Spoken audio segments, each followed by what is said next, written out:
हाँ जी, सब लोगों को चैप्टर में कुछ क्लैरिटी हुई? जो थोड़े बहुत जो डाउट्स आ रहे थे बच्चों को, उससे थोड़ा सा मतलब आज वैसे बेटर परफॉर्मेंस थी, जितने भी बच्चों ने क्वेश्चंस करके भेजे हैं काफी बेटर लग रहे थे। तो 1 मिनट में स्क्रीन शेयर करती हूँ, फिर मैं डिस्कस करती हूँ आप लोगों से।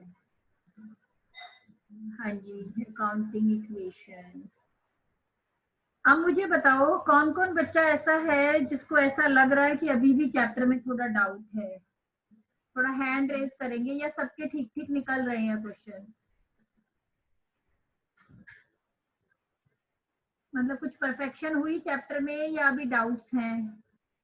वन बाय वन पूछती हूँ, ऐसे मुझे पता नहीं लग पाएगा, क्योंकि आप एक साथ बोलोगे तो मेरे कान में दर्द हो जाएगा, है ना?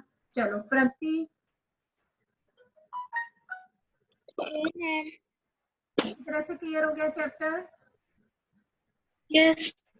ठीक है, आज फिर क्वेश्चंस पूछूंगी मैं। अभी आज हमारा बस इसके ऊपर लास्ट अकाउंटिंग इक्वेशन के अंदर 2 टॉपिक्स है। एक टॉपिक मेरा ऑलमोस्ट आज पूरा हो ही गया, मतलब बस ये देखना है कुछ नए नए पॉइंट्स, जैसे आउटस्टैंडिंग पे, अनअर्न्ड पे, इस पे बच्चों से क्वेरी करके देखूंगी।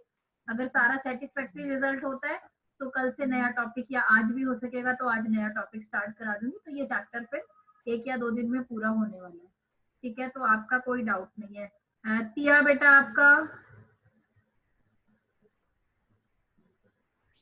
तिया यस मैम। क्या सीन है बेटा? चैप्टर समझ में आया? कुछ डाउट्स हैं? कोई स्पेशल डाउट? यस मैम, आ गया समझ। समझ आ गया मैम क्वेश्चन? वो जो आज बोलो। आज आपने जो क्वेश्चन भेजे थे, उसमें जो थर्ड वाला क्वेश्चन है उसमें 2-3 है डाउट्स। वो तो अभी मैं डिस्कस करूंगी, जो मैंने होमवर्क दिया था हाँ वही जी मैम। सारा डिस्कस होगा। उसके वैसे तो टॉपिक समझ आ गया ना? हाँ जी मैम। ठीक है, तो ओके। थर्ड वन कौन है अब? सौम्या? समझ आ गया। ठीक है, मेधा? मैम समझ आ गया। अब अच्छी तरह से हो रहे हैं ना क्वेश्चंस? हाँ। ठीक है, अब बताओ भाई प्रत्युष, आपका क्या सीन है? आ गया समझ में। बिल्कुल, देख लो टेस्ट, जिस दिन टेस्ट यस लूंगी मैम। उस दिन घबरा के छुट्टी मत कर लेना कोई भी बच्चा। No ma'am. हाँ, राजीव बेटे आपका क्या सीन है? मैम आ रहा है, मेरे को भी हो गया क्लियर। मतलब अच्छी तरह से क्लियर हो गया, या अभी कुछ कहीं है? क्योंकि कोई दिक्कत नहीं है, मैंने आपको कल भी ये बात क्लियर कर दी थी कि ये चैप्टर हमारा ऐसा है, अगर ये अच्छी तरह समझ में आ गया तो जो नेक्स्ट चैप्टर कराऊंगी वो आपका इससे आधा टाइम लेगा। और अगर ये चैप्टर समझ नहीं आया होगा तो वो इतना टाइम तो लेगा ही लेगा, इससे ज्यादा भी ले सकता है। तो इसलिए कोई भी डाउट है अभी मैं वो तो करूंगी, लास्ट लेक्चर तो डिस्कस करूंगी जो भी क्वेश्चंस थे। उसके अलावा वैसे कुछ पर्सनल डाउट आ रहा है तो आप पूछ सकते हो। मतलब बेसिक कॉन्सेप्ट तो अच्छी नहीं तरह मैम। क्लियर हो गया? हाँ जी मैम, हाँ जी। Okay fine. अच्छा, यश बेटे आपका? मैम क्लियर हो गया। बिल्कुल, कोई भी डाउट नहीं है? No ma'am. Manmayi? No ma'am, no doubts. अरे वेरी गुड, आज तो बड़ी अच्छी परफॉर्मेंस है ना? मैंने कॉलर वाला ड्रेस नहीं पहना हुआ, नहीं तो मैं अपना कॉलर ऊंचा कर लेती, क्योंकि मैंने सबको बहुत अच्छी तरह, देखो हम दूर बैठे हैं और अच्छी तरह अगर बच्चों को क्लियर हो जाता है तो it's an achievement, very nice. मुझे अच्छा लगा सुनकर कि किसी को कोई डाउट नहीं है। कॉन्फिडेंट हो ना, डर के तो नहीं बोल रहे ना कि भी मैम कभी ना बताए या कुछ ऐसा, है ना? सबको क्लियर है? नो चलिए, मैम। चलिए फाइन। अब 1-2 क्वेश्चंस पहले तो कल का होमवर्क डिस्कस कर लेते हैं, जिसने किया है नहीं किया है पता लग जाएगा। एक बार मुझे बताना कौन से क्वेश्चंस थे। ये वाला था एक, तो बॉबी वाला देखना एक बार, ये था ना? Yes ma'am. एक तो ये था, और कौन सा था? ये तो नहीं थे। प्रॉब्लम एंड सॉल्यूशन में, अकाउंटिंग इक्वेशन में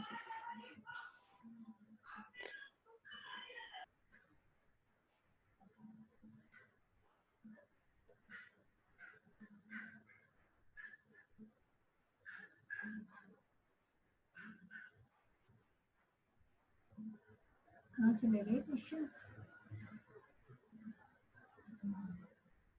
क्वेश्चन नंबर क्या थे बेटे, जरा क्वेश्चन नंबर बोलना। ये वाला था, देखना एक बार। Yes ma'am. एक ये था, ठीक है। हाँ जल्दी से बताओ इस वाले क्वेश्चन का क्या आंसर आ रहा है। प्रत्युष बेटे आप ही बताओ। जो जो नीचे आंसर थे, सच में आंसर तो मैंने आपको दिए थे, वो मैच हो गए थे। Yes ma'am. यस मैम, इसलिए वो यस मैम। अच्छा, इसमें किसी को कोई पॉइंट में डाउट, शायद एक दो बच्चों को आउटस्टैंडिंग रेंट में डाउट था, वो मैं बता देती हूँ। देखो मैंने आपको कहा था कोई भी एक्सपेंसेस होता है, जितने भी बच्चों को डाउट है वो क्लियर कर लें। कोई भी एक्सपेंसेस, सबसे पहले तो आपको पता होना चाहिए एक्सपेंसेस क्या होते हैं। एक्सपेंसेस जो हमारे बिजनेस में बार बार होते रहते हैं, रेकरिंग नेचर के होते हैं। मैंने जब थ्योरी पढ़ाई थी तो बताया था, रेकरिंग मतलब बार बार होने वाली चीज। जैसे हम सैलरी पे करते हैं, हम रोज काम कराते हैं लोगों से, महीना काम कराएंगे, महीने के पैसे देंगे। कई लोग वेजेस लेते हैं डेली बेसिस पे, एक दिन आए, पैसा काम किया, पैसे ले गए, तो एक्सपेंसेस है। हम किसी की बिल्डिंग यूज करते हैं, हम रेंट देते हैं। हम अपने घर में, अपने बिजनेस में इलेक्ट्रिसिटी यूज करते हैं, हम इलेक्ट्रिसिटी का बिल देते हैं। In all these are named as expenses. अब एक्सपेंसेस यानी कि अगर हमने, अब एक्सपेंसेस के साथ क्या होता है, या तो एक्सपेंसेस पे होते हैं, जिसको भी डाउट है ध्यान से सुन ले, या तो एक्सपेंसेस पे होते हैं और या फिर एक्सपेंसेस,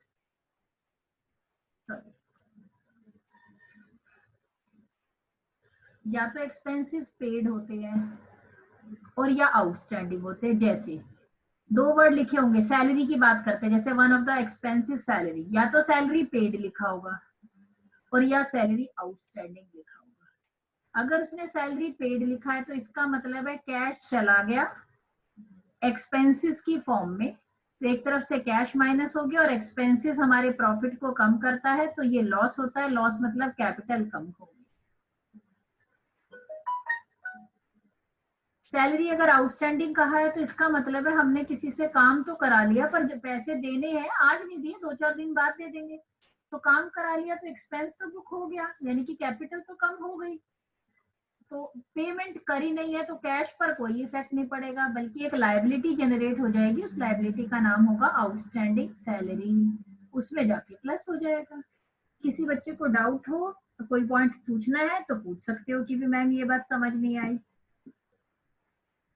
क्लियर सबको? चलिए ठीक है, आगे बढ़ते हैं। ये था एक्सपेंसेस, जिसने भी पूछा था, जिसका भी डाउट था आप देख लें। आगे बढ़ते हैं। फर्स्ट क्वेश्चन में किसी का भी कोई डाउट हो एक बारी पूछ सकते हो, आंसर आपके सामने था। जिसका आंसर मैच नहीं हुआ तो पूरा क्वेश्चन मैंने आपके सामने किया हुआ है, एक बार इसको फोटो क्लिक कर सकते हो आप, मैच कर लेना अपने क्वेश्चन के आंसर से पूरा क्वेश्चन यहाँ से यहाँ तक का। तो जो भी पॉइंट में डाउट आ रहा है वो मुझसे डिस्कस कर लेना, ठीक है। आंसर नीचे है, मैंने टोटल नहीं किया, मैंने न्यू इक्वेशन भी बार बार नहीं लिखी और मैंने टोटल भी नहीं किया, वो आप खुद कर लेना, क्योंकि इतने तो आप लोग होशियार हो, ठीक है। नाउ नेक्स्ट, फिर बारी आई सेकंड क्वेश्चन की, नेक्स्ट क्वेश्चन की। इसमें कोई डाउट है तो बोलो, अभी ये पूरा नहीं किया था मैंने, थोड़ा रहता है, मेरे को टाइम कम मिलता है आजकल। फिर भी कौन कौन से पॉइंट्स में डाउट है आप लोग पूछ सकते हो। अभी तिया आप कह रहे थे बेटे कुछ डाउट्स हैं, तो सेकंड क्वेश्चन में, तो this was the second question, I hope so. क्या पूछना चाहते हो पूछो। मैम वो 10th वाले क्वेश्चन में डाउट है। अच्छा 10th में है, तो इस वाले क्वेश्चन में, हाँ प्रगति बोलो बेटा क्या डाउट है। Ma'am same doubt. अच्छा 10th में है, 9th सबका हो गया। मैम कैश सेल्स वाले में भी है। हाँ हाँ बोलो बोलो, कैश सेल्स में क्या डाउट है बोलो। कैश सेल्स का मतलब? Yes ma'am. अच्छा देखो बताती हूँ, जब कैश सेल्स लिखा होता है तो वह इस लाइन का मतलब होता है जो गुड्स, सेल्स वर्ड का मतलब है गुड्स को बेचना। सेल्स वर्ड किस चीज को इनडायरेक्ट वे में किसको प्रेजेंट करता है? सेल्स मतलब गुड्स सोल्ड। अगर मैं यहाँ लिख देती गुड्स सोल्ड इन कैश, तो इसका मतलब भी था कि कैश सेल्स है, और इसको अगर मैंने कैश सेल्स लिख दिया तो इसका भी यही मतलब है। इट मीन्स क्या हुआ, मैं कह रही हूँ ये दोनों words as a synonyms use होते हैं, कैश सेल्स या गुड सोल्ड इन कैश। तो इसका मतलब हमारे पास कैश तो प्लस हो गया, स्टॉक माइनस हो गया, और जो प्रॉफिट आया वो कैपिटल, प्रॉफिट आया तो कैपिटल में ऐड हो गया, लॉस आया तो माइनस हो गया। बोलो प्रगति क्या पूछना है? नो मैम, और समझ आ कुछ? गया? कैश सेल्स और गुड सोल्ड फॉर कैश एक ही बात है, ठीक है? हाँ, ओके। ये कुछ टर्मिनोलॉजी है जो समय के साथ आपको समझ आ जाएगी। अभी थोड़े आप you are new for the accounts, तो समटाइम्स अभी तो आपको प्रॉब्लम आएगी ये बातें समझने में, धीरे धीरे with the practice you will get it, कोई प्रॉब्लम नहीं है। अगले चैप्टर में बहुत बार ये पॉइंट्स दोबारा यूज होंगे, फिर आपको और अच्छी तरह क्लियर हो जाएंगे। जो 10-20% डाउट रह गया होगा वो उस चैप्टर में क्लियर हो जाएगा। नाइन्थ में और किसी को कोई डाउट नहीं है? आ जाओ भाई 10th क्वेश्चन में। Now last one, this is your 10th मैंने भी सॉल्व नहीं किया हुआ, मेरे को टाइम नहीं निकला था। अब आपके साथ ही देखेंगे क्या करना है। पहले जो स्पेसिफिक पॉइंट्स हैं वो पूछ लो, अगर मुझे लगा, क्योंकि इसका आंसर भी इनफैक्ट हमारे पास नहीं है, क्योंकि मैंने ये किसी और बुक का क्वेश्चन था जिसमें अनसॉल्व थे और सॉल्यूशंस नहीं थे, मैंने वो दिया था ये। तो पहले हम जो पॉइंट्स हैं आपके, जिसका जो पॉइंट है वो डिस्कस करेंगे, फिर उसके बाद सॉल्यूशन मांग लेंगे आप लोगों से कि आपने क्या किया, आंसर मिसमैच होगा तो मैं डिस्कस कर दूंगी क्वेश्चन। बोलो भाई फर्स्ट पॉइंट में क्या डाउट है किसी को? 1 बाय 1 बताओ। चलिए मैं बता देती हूँ, फिर आपको कोई भी प्रॉब्लम आए तो मुझे पूछ लेना। Invested ₹4 lakh cash, office equipment 150 इन ए बिजनेस कॉल्ड बबी कंस्ट्रक्शन जो भी है। तो इट मीन्स एक तरफ से तो कैपिटल प्लस हो जाएगी, एक तरफ से कैश प्लस हो जाएगी, और एक तरफ से इक्विपमेंट प्लस हो जाएंगे, यानी कि फिक्स असेट्स प्लस हो जाएगी। कैपिटल 4.5 लाख नहीं, कैश 450 से, ऑफिस इक्विपमेंट्स 150 से, और आपकी कैपिटल 6 लाख से। पहला पॉइंट, किसी को डाउट हो तो बोलो। प्लस माइनस तो मैंने वैसे भी अभी करके नहीं दिखाना, आप अपने आप करो। ये प्लस हो गया कैपिटल में, ये प्लस हो गया कैश में, ये प्लस हो गया equipment. First point, any doubt?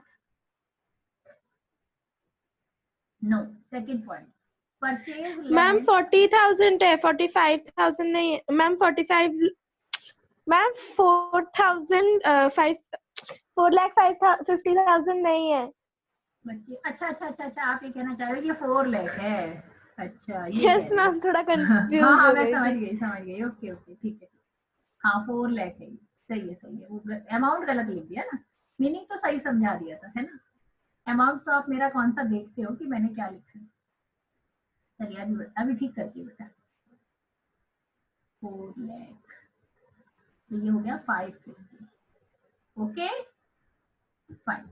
Next, purchase land and small office building. The land was worth 150, building worth 350. Purchase price was paid, ऐसे होना चाहिए, 2 बार आ गया। Purchase price was paid, type करने में डबल टाइम टाइप हो गया। With 2 lakh cash and a long term note payable for ₹3 lakh। Long term note का मतलब होता है लॉन्ग टर्म लोन। जब इसने लॉन्ग टर्म नोट पेएबल बोल दिया, किसी को भी कंफ्यूजन हो तो बता देती हूँ, अगर उसने लॉन्ग टर्म नोट पेएबल बोल दिया, पेएबल मतलब पे करना है, लॉन्ग टर्म में पैसा पे करना है, तो इसको बोलते हैं लॉन्ग टर्म बोरोइंग। या तो लॉन्ग टर्म बोरोइंग कहो, इसको लॉन्ग टर्म लोन कहो, एक ही बात है। तो आउटसाइड लायबिलिटी के अंदर ये एक लायबिलिटी ऐड हो गई। तो क्या रहेगा इसका कंसेप्ट का सीन? 1 मिनट, मैं इसको थोड़ा सा ऊपर कर देती हूँ, मेरे को स्पेस मिल जाएगा, बहुत नीचे जाना पड़ रहा है मुझे बार बार।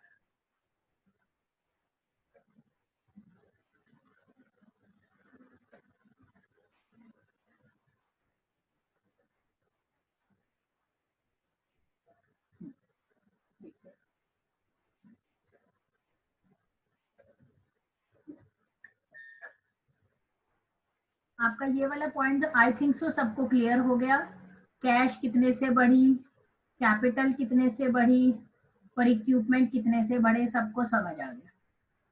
दूसरे पॉइंट में आपकी एक असेट बनी। जब लैंड और बिल्डिंग एक साथ खरीदते हैं तो हमारी असेट का नाम अलग अलग नहीं लिखा जाता, इकट्ठा लिखा जाता है, लैंड एंड बिल्डिंग। ये नई बातें बता रही हूँ आपको, so that you will keep in your mind कि ऐसा भी होने वाला है। जैसे एक प्लांट खरीदा और उसके अंदर मशीनरी ऐड ऑन कर दी। प्लांट मतलब ऐसी फैक्ट्री जिसके अंदर मशीनें इंस्टॉल होंगी। तो जब हम ऐसा होगा कुछ तो हम उसको प्लांट एंड मशीनरी कंबाइंड करके बोलते हैं, प्लांट अलग और मशीनरी अलग नहीं बोलते। ऐसे ही लैंड के ऊपर, लैंड के साथ उसने बिल्डिंग खरीदी है। A land was worth 150 and the building worth 350। तो लैंड एंड बिल्डिंग, इस असेट का नाम हो गया लैंड एंड बिल्डिंग। लैंड अलग और बिल्डिंग अलग नहीं, ये कंबाइंड एक असेट जनरेट होगी जिसका नाम होगा लैंड एंड बिल्डिंग। ऐसे लिखना है। अब लैंड एंड बिल्डिंग जो इंक्रीज हुई वो हुई आपकी 5 लाख से। दोनों ऐड कर दिए मैंने, 150 प्लस 350। उसमें से आपने 2 लाख कैश में दे दिया, तो आपका कैश जो है वो कम हो गया 2 लाख से। और आपका लॉन्ग टर्म लायबिलिटी, यानी कि आपकी लायबिलिटी साइड में लॉन्ग टर्म लायबिलिटी बढ़ गई कितने से? 3 लाख रुपीज से। किसी को समझ नहीं आया हो तो पूछो। सेकंड पॉइंट, किया बेटे समझ आ गया? No ma'am. नहीं समझ में आया? क्या बोलो, क्या चीज समझ नहीं आई? फर्स्ट आ गया? फर्स्ट समझ आ गया? Yes ma'am. फर्स्ट सेकंड में तो बिल्कुल आसान है, मैं आपको दोबारा से समझा देती हूँ अगर नहीं समझ में आया तो। देखो यस। ध्यान से समझो, फिर पूछ लिया करो, क्योंकि अब तो ये लास्ट, मैंने आपको आज बोल ही दिया है कि ये लास्ट क्वेश्चन है, फिर तो सीधा टेस्ट ही होगा। यही क्वेश्चन, बस मैक्सिमम लेवल मैंने इस चैप्टर का आपको कवर करके दिया है। देखो सबसे पहले उसने कहा लैंड एंड बिल्डिंग परचेज। पहले उसने कहा लैंड परचेज। चलो आपके कॉलम बनाते तो आप एक असेट लिखते लैंड, एक असेट लिखते बिल्डिंग, आपके हिसाब से चलती। लैंड कितने की खरीदी उसने? 150 की, तो लैंड की वैल्यू इंक्रीज हो गई 150 से। बिल्डिंग कितने की खरीदी? 350 की, तो बिल्डिंग की वैल्यू इंक्रीज हो गई 350 से। एक मिनट के लिए फिक्स असेट्स दोनों इंक्रीज हो गई, लैंड भी और बिल्डिंग भी। फिर कंबाइन कर दूंगी। आपने कैश पे कर दिया, आपने कैश पे कर दिया 2 लाख से, और आपने उसको लिख कर दे दिया लॉन्ग टर्म नोट पेएबल, यानी कि आपने उसको कहा कि 3 लाख रुपए मैं अभी नहीं दूंगा, उधार कर लो। उधार मतलब non trade creditors. Non trade creditor के में एक तो होता है जल्दी पे करने वाले, अगर क्रेडिटर कहना चाहते हो तो जल्दी पे करने वाले हैं ये, लेकिन इसने लॉन्ग टर्म वर्ड यूज कर दिया तो इसको बोलते हैं लॉन्ग टर्म लायबिलिटी या लॉन्ग टर्म लोन। इसका नाम है लॉन्ग टर्म लोन। तो कल जैसे मैंने आपको बताया था, कंप्यूटर आपने उधार पे खरीदा था, क्रेडिट पे खरीदा था, उसका नाम था नॉन ट्रेड क्रेडिटर, क्योंकि आपको कंप्यूटर की पेमेंट वेरी सून देनी थी। इसमें उसने वेरी सून की बात ही नहीं करी, उसने खुद ही एक लोन का नोट बना के भेजा है कि भी मैं लॉन्ग टर्म में पे करूंगा। लॉन्ग टर्म मतलब मोर देन 12 मंथ्स, 12 महीने के बाद पे करूंगा, अभी नहीं मांगना मुझसे। तो जैसे ही आपने उसको लॉन्ग टर्म कह दिया तो इस लायबिलिटी का नाम नॉन ट्रेड क्रेडिटर नहीं कहेंगे, इसको बोलेंगे लॉन्ग टर्म लायबिलिटी या लॉन्ग टर्म लोन, कुछ भी कह दो, आपकी मर्जी। अब इसको थोड़ा कंबाइन करते हैं। मैंने कहा था जब लैंड और बिल्डिंग दोनों एक साथ खरीदी जाती है तो बजाय कि 2 असेट इंक्रीज करने के आप एक ही असेट बनाओ। उस असेट का कॉलम जो इंक्रीज करोगे, एडिशनल कॉलम, उसका नाम रखो लैंड एंड बिल्डिंग, और उसमें सीधे 5 लाख प्लस कर दो। कैश जो था वो 2 लाख से आपने माइनस करना ही था, और on the other side liability side के अंदर आपको वो लॉन्ग टर्म लायबिलिटी लिखना ही था, जो मैंने आपको समझाया। बाकी मैंने और कुछ कहा नहीं है। अब बोलो बच्चे, समझ आया क्या नहीं? हाँ जी मैम। ठीक है, नेक्स्ट। यस। यस। अब third point, purchase office supplies on credit for ₹12,000। अब आपके दिमाग में यही डाउट होगा कि ऑफिस सप्लाईज क्या होती है। मैं यही करती हूँ, कोई भी नया पॉइंट मुझे दिखता है जिससे आपकी टर्मिनोलॉजी समझ में आएगी। बाकी इस क्वेश्चन में कुछ नहीं था, बस मुझे इसमें क्या समझाना था, नई नई टर्म्स थोड़ा सामने आती रहेंगी तो आप लोग इजी हो जाओगे, कंफर्टेबल हो जाओगे। देखो जैसे मैंने इसके अंदर जो नई टर्म डाली वो ये वाली नई टर्म मिली आपको, इससे आपको पता लग गया कि लॉन्ग टर्म नोट पेएबल का मतलब है लॉन्ग टर्म लोन्स।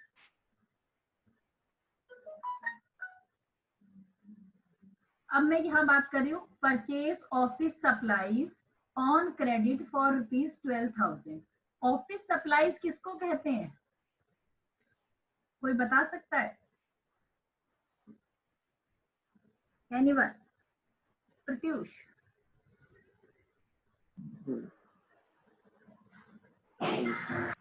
बोलो। एनीवन? नहीं। Office ma'am? सप्लाईज, हाँ बोलो। मैम तो लॉन्ग टर्म पेएबल एक सेपरेट वो होगा, हाँ, it won't come under. अलग से लाइबिलिटी का एक सेपरेट हेड बनेगा, लॉन्ग टर्म लाइबिलिटी। ओके ठीक है, जैसे आप कल तक बना रहे थे ना, मैं ऊपर दिखाती हूँ। जैसे यहाँ लाइबिलिटी लिखी थी, लाइबिलिटी में एक कॉलम आपने बनाया था आउटस्टैंडिंग एक्सपेंसेस का, एक कॉलम आपने बनाया रेंट रिसीव्ड इन एडवांस, एक आपने बनाया ट्रेड क्रेडिटर्स। ऐसे कॉलम एक और ऐड हो जाएगा, एक कॉलम ऐड हो जाएगा जिसका नाम हो जाएगा इंसर्ट कॉलम। इसका कॉलम का नाम हो जाएगा लॉन्ग टर्म लाइबिलिटी। आगे बात समझ? मेरा क्लियर बेटा? हाँ मैम। ठीक है, और जिसने भी ये क्वेश्चन पूछा था उसको क्लियर हो गई ये बात? ठीक है, आगे बढ़ते हैं। ये मैं इसको रिमूव कर देती हूँ क्योंकि ये प्रीवियस क्वेश्चन में गड़बड़ हो जाएगी, नहीं तो कल को दोबारा चेक कराऊंगी।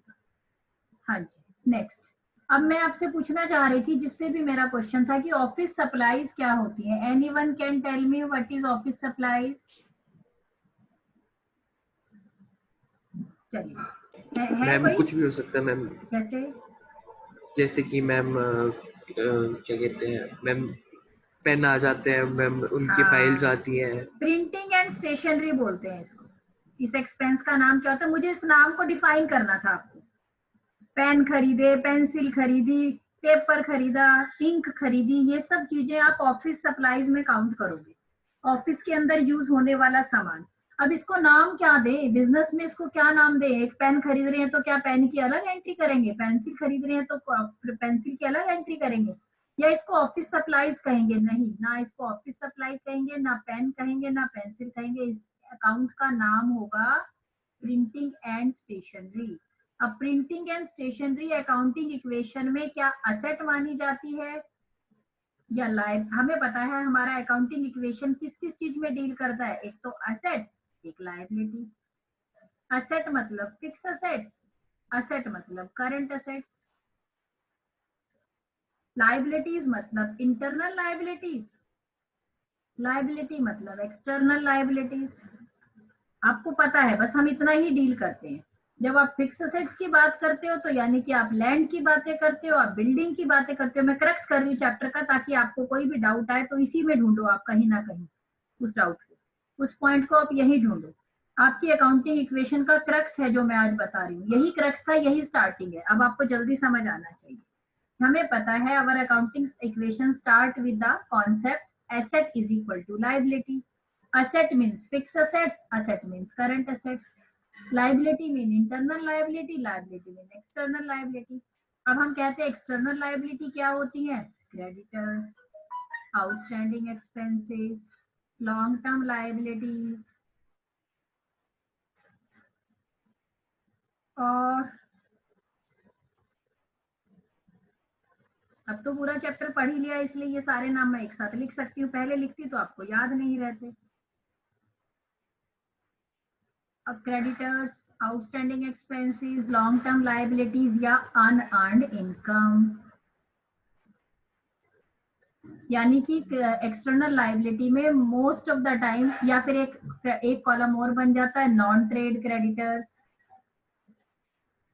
मोस्टली ये नाम आते हैं, 99 नाम आ गए, 99% नाम आ गए। 1% कुछ नया आएगा तो वो तो अकाउंट्स में नया तो आता ही रहता है, बिजनेस में तो रोज नई बातें होती है, नई बातें होती है तो नया नाम भी आ जाता है। पर 99% कवरेज मैंने दे दी है। इंटरनल लायबिलिटी का नाम होता है कैपिटल।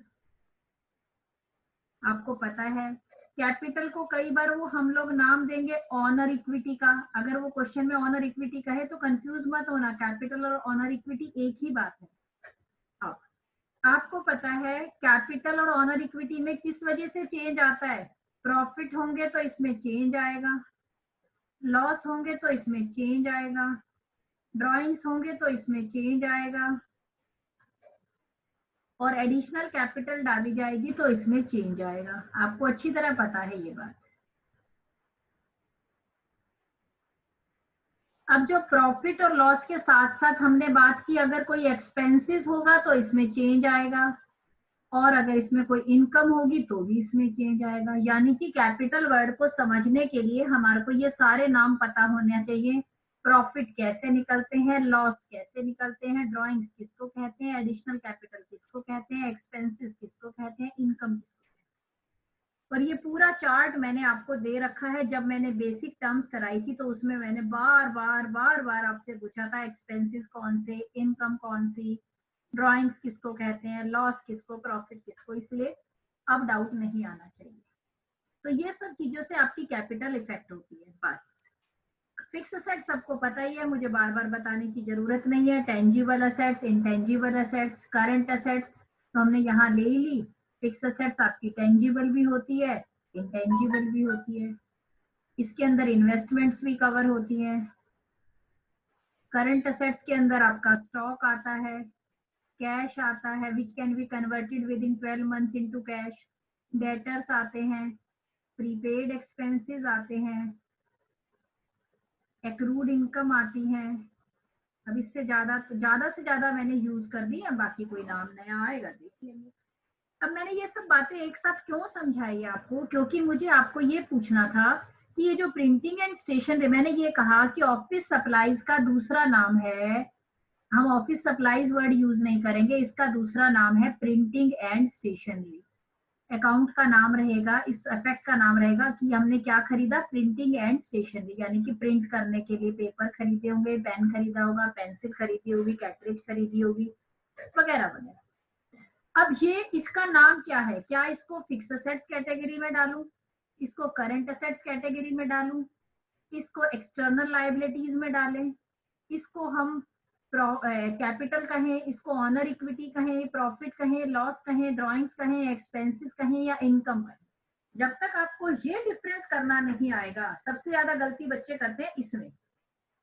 एडवांस में बता रही हूँ, बाकी सब पॉइंट आप बहुत अच्छी तरह कर लेते हो, मैंने खूब देख लिया। और आज से नहीं कर रहे, जिस दिन अकाउंटिंग इक्वेशन कराई थी मोस्ट प्रोबेबली उस दिन से कर रहे हो। आप गलती करते हो यहाँ, जितने भी बच्चों के मेरे सामने डाउट आते हैं, अनलेस अंटिल कोई नया नाम ना हो, आप लोग यहाँ गलती करते हो।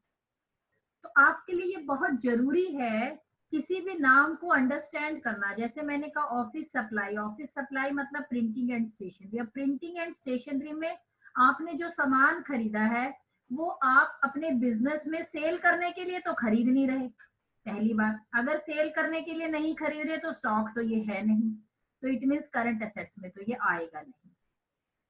फिर जो सामान खरीद रहे हो वो फिक्स असेट्स भी नहीं है, वो लॉन्ग टर्म भी नहीं है, फ्यूचर में सारी जिंदगी भी नहीं पड़ी रहेगी आपके पास, यानी कि वो फिक्स असेट्स भी नहीं है।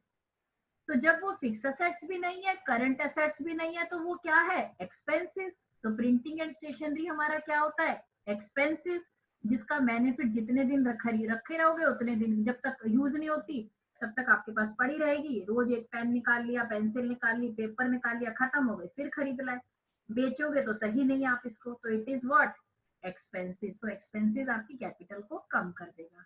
तो what is the effect of this concept, purchase office supply on credit.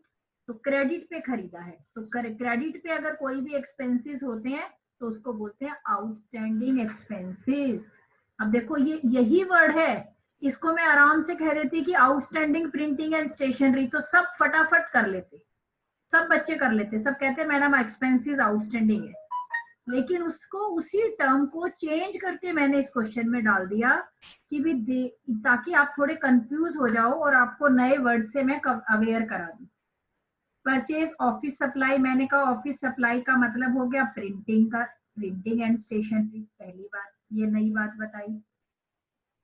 अब प्रिंटिंग एंड स्टेशनरी आपका एसेट होता है, लायबिलिटी होता है, एक्सपेंस होता है या इनकम होता है, ये एक्सपेंसेस होता है। एक्सपेंसेस होता है तो इसका मतलब ये कैपिटल को कम करता है, ब्रैकेट में शो करने का मतलब है कम करता है।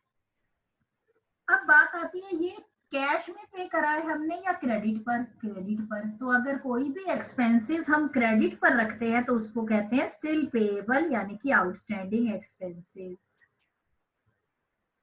आपको पता ही आउटस्टैंडिंग एक्सपेंसेस कहाँ आता है, लायबिलिटी में एक कॉलम बन जाता है आउटस्टैंडिंग एक्सपेंसेस का, उसमें इस फिगर को दिखा दिया जाता है। तो एक तरफ से कैपिटल कम हो जाएगी, एक तरफ से आउटस्टैंडिंग एक्सपेंसेस बढ़ जाएंगे बाय दिस।